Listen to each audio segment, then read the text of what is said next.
All right, gang, what's going on with y'all, bro? This is Brian's Fragrances coming back with another video. All right, so look, gang, today we is going to be talking about my top 5 sweet fragrances.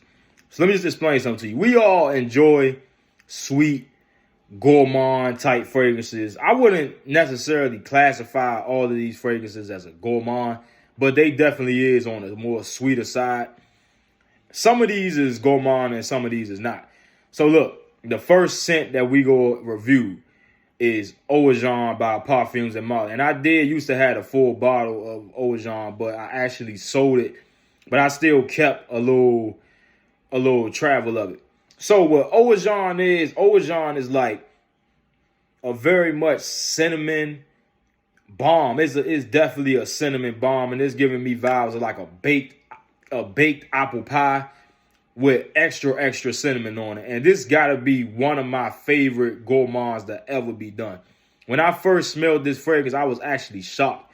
Okay, now I do prefer this over Parfums and Molly Layton.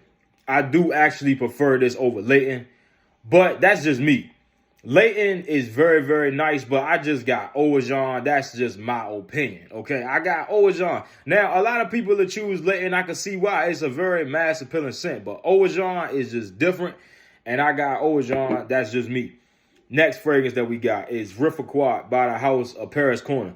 Now, this is more on the sweeter side. This is a more sweeter fragrance. It's just you getting a lot of sweetness in this. Yeah, you're going to be getting a lot of that vanilla sweetness, a little bit of spices, but this fragrance is an overload of sweetness. Very much sweet fragrance. Is it headache-inducing sweet? Nah, I wouldn't say that, but it come a little close to that, though. It do come a little close to the headache-type sweetness, dog. But overall, I could say this about Riffaquat. It's like almost a smoke marshmallow type of scent. That's definitely what I'm getting, a smoke type marshmallow type of fragrance, like a roasted marshmallow. This is almost what Riffaquat smell like. And I enjoy it very, very much, but this ain't my first reach when I go out the house when I'm talking about sweet fragrances. If I'm talking about sweet fragrances, I'm probably going with Game of Spades Moon. Or I'm probably going with Eau Agent by Parfums and Molly. But this ain't going to be my first reach when we talking about sweetness. It's just like I got to be in a mood to wear this fragrance. Okay, next one. We're going to be talking about Spice Bomb by the House of Victor and Rolf. So if y'all don't know about Spice Bomb, this is one of the spicy, sweet fragrances. Okay, now with this fragrance, when you first spray it, you just going to be getting a lot of spices, a lot of that black pepper, bro. But it's going to settle to this nice holiday type of sweetness. This is almost giving vibes like a holiday. Now, I did prefer to wear this on holidays, but I will take it outside of a holiday in some type of situation. But this is one of my favorite vanilla colognes. For sure, dog, I got to give it to Spice Bomb, Victor and Rolf, dog. Like, this got to get that award for one of the best sweet fragrances. Okay, next one. We gonna be talking about Tobacco Touch by the House of Maison Alhambra. So look, if y'all don't know about Tobacco Touch is cloning Tom Ford Tobacco Vanille.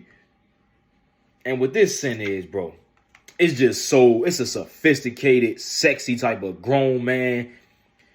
Like, I'm talking about you out on a night on the town, you just dressed in a tuxedo, you with your friends, you drinking rum. You know what I mean, bro? It's just a nice night out on the town. You probably got a date. You just smelling mysterious. You smelling sweet. You just smelling like cocoa butter. This is the vibes. I'm trying to tell you. If you don't got this scent, but this is one of the scents that you got to let macerate. This is one of the fragrances that you got to let macerate. Now, me, I'm not a big maceration fan, but this is one that you got to let macerate. Tobacco Touch, you got to let this one macerate. It's just one of those type of fragrances you got to let macerate, bro. You have to. Or it just not goes, you just go get a heavy dose of root beer and shit. So the last one is Montauk Chocolate Greedy.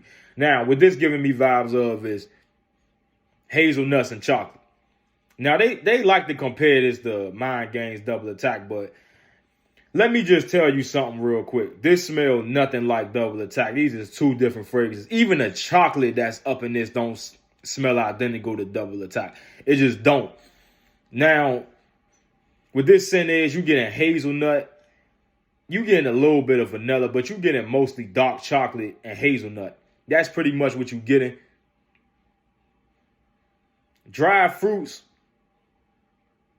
little bit. I wouldn't say it's that detectable, dog, but it's a little bit. And lastly, I forgot what else up in this fragrance. It was that orange. Now you is getting a little bit of the orange though, bro. You getting a little bit of the orange. You're not getting enough to pretty much make a difference. But this is a nice chocolate hazelnut accord, almost giving me vibes like a dry hazelnut and chocolate coffee cream. And that's definitely what I can say. This probably gonna be my scent of the day tomorrow, definitely. But I definitely got to give it the Montauk Chocolate Greedy, one of the best sweet fragrances. But this Brian fragrance is come back with another video, bro. Y'all talk back in for the next one.